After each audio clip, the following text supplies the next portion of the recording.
Going, guys, how's it going? We're back. So as you know, we've done a video on why we should save £10,000 ASAP. We've got some good feedback off that. There's a few questions asked as well. So this is why I want to do a video on how we can save £10,000 ASAP and the 5 steps to do so. First of all, I want us to understand that the reason why many of us might not find this an easy thing to do is because a lot of us are financially illiterate. A lot of us don't understand how money works and how to manage it. But this isn't our fault.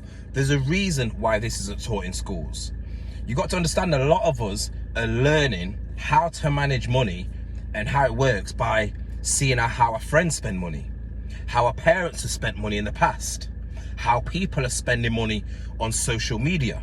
Because a lot of people have normalized that once we make money, we have to spend money.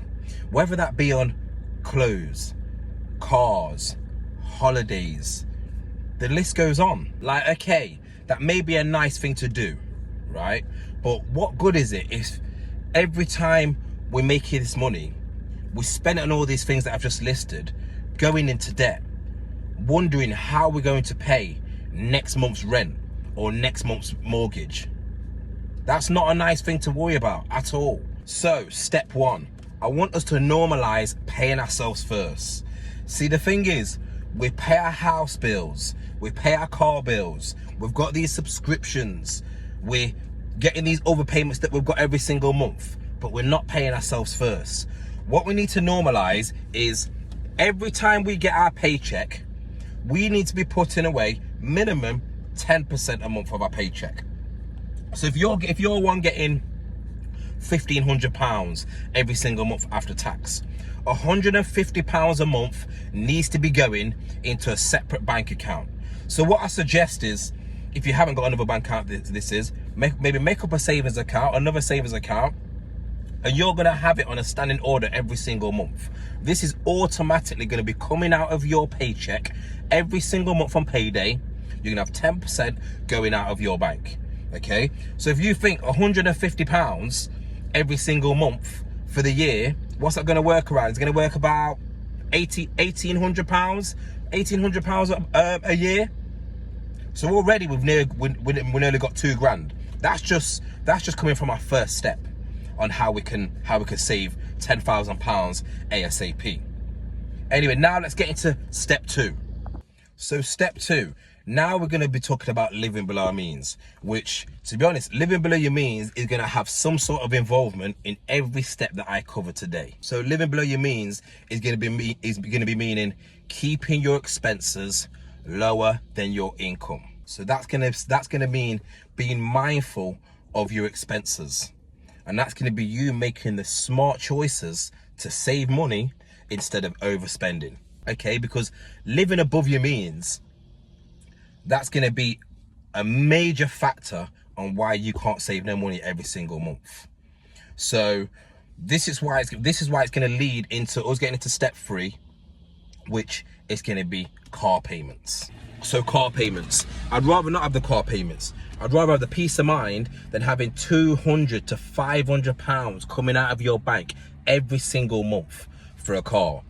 It's like, a lot of the times you may even be able to even cut £100, £200 off that bill by getting an older car, maybe a car with a bit higher mileage. But a lot of the times it's more time pride that's getting in people's way. Pride is actually making a lot of people fail in life because they're too bothered about what other people think. With you getting rid of that pride, you're gonna be able to save a lot more money, I promise you. So you see, if you've got that 24 plate and you still want to be able to drive a new vehicle, why don't you go about downgrading that and go to like maybe a 20 plate, 21 plate? Instead, a better option would be getting rid of the whole finance in general and actually getting a car that you can afford outright. A car that's maybe going to get you from A to B. You're not going to have these big payments going out every single month. And instead of you doing that £200 to £500 every single month, you can then put that into your savings account as well. So, you know, when we was talking about having £150 going out a month, automatically on a page when we get that paycheck coming through. You could do that money that you was going to spend on that car, or the money you are spending on the car, and put it into that savings account as well.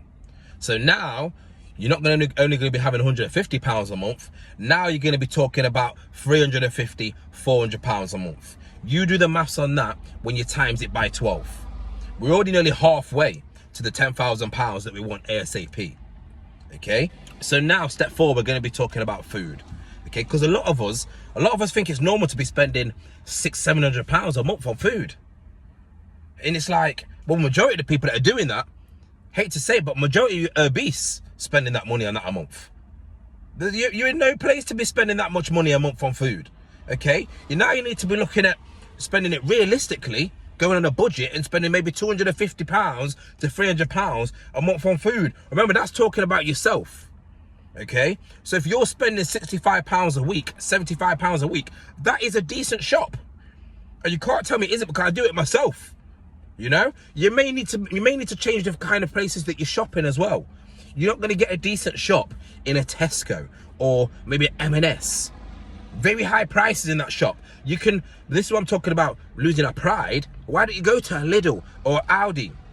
You can get some very good deals in them shops, and I'm talking down to getting some decent meats, getting some decent drinks, some snacks, getting like your toilet roll, you may be getting pet food and so on. You can get some very good deals in them places. And also, when it's coming down to £250, £300 a month on shopping, we're gonna have to cut out the eating out all the time, because a lot of the times people are spending £100 a week on just going out, eating out. You might even go to a little Miller and Carter, a little fillet steak, a fillet steak, chips, dessert. You're already spending £50 there. Like I say, it depends on how bad you want it to save this £10,000. Okay, if we're talking want to save ASAP, it's going to come down to living below our means and budgeting. So this is why it's going to be crucial to do this for our food shopping if we really want to achieve that. So step 5 is just getting you prepared to let you know that you're in this by yourself. There's nobody that's going to help you. There's nobody understands.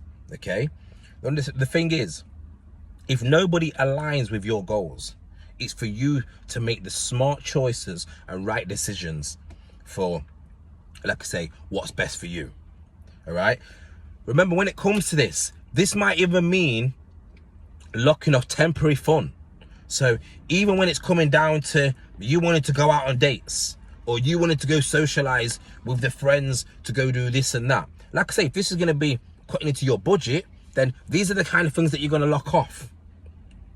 All right, remember, locking off temporary fun, that's all we're doing, so we can achieve permanent stability. And I know you're going to talk about £10,000. Yeah, it's not going to be wealthy, and it's not just going to be able to cause us to achieve permanent stability. But the way you've saved that £10,000 is the way you're going to be able to save the £20,000, the 30, the 40, and so on. But to help you make it grow quicker, that's where we're going to be looking at investing. And we are going to get into another video on, like I say, how to make our money work for us. But guys, like I say, it's going to be a lonely journey. You're going to achieve that financial discipline to save that £10,000. So stay locked in. So yeah, we're going to be back soon. Really appreciate if you like, subscribe, share. And yes, we'll go from there. See you soon.